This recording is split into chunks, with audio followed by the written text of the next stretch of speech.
হাদি বাংলাদেশ রাজনীতি আমরা আর এলিটদের হাতে তুলে দিব না। ভয় পাই না। হাদিরে মারছো মারো, কয়টা গুলি করবা করো, আসো আমরা রেডি আছি, সবাই গুলি করো, আসো মারো, দেখি কয়টা মারতে পারো গুলি তোমরা। এখন সময় আসছে আমাদের দেশ বদলানোর।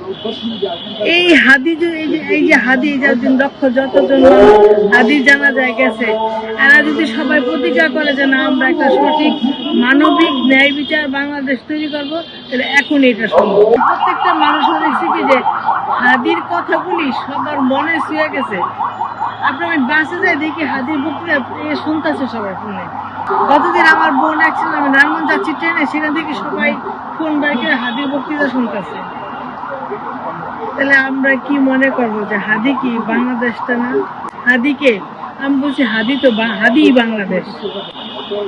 এখন আমি একটা জিনিস কি চিন্তা করছি না, যেহেতু আমি রাজনীতি কখনোই করি নাই বা কোনো দলকে আমি করতে পছন্দ করি নাই, এটা সত্যি কথা। কিন্তু আমার সুযোগ থাকা সত্ত্বেও আমি কখনো ইনভলভ হই নাই। কিন্তু আমি সবসময় অন্যায়ের মানে পক্ষে কখনো দাঁড়াই নাই, যে অন্যায়টাকে প্রতিহত করতে চেষ্টা করছে। সেই দিক থেকে আমি দেখতেছি কি যে আমাদের বাংলাদেশে এই যে গত 54 বছরে আমরা যা দেখেছি, এখন সময় আসছে আমাদের দেশ বদলানোর।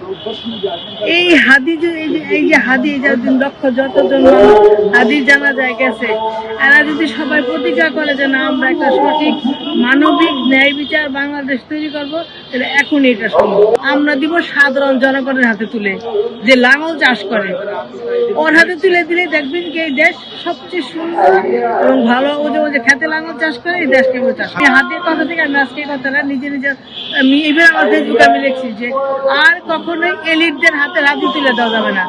যেই লোক 50 বছর চান্দাবাজি করে খাইছো, যেমন আমি সরাসরি লিখছি খিলগাঁও শাহজাহানপুর সব জায়গায় তুমি দখলবাজি করছো, এগুলো আর হবে না, বন্ধ।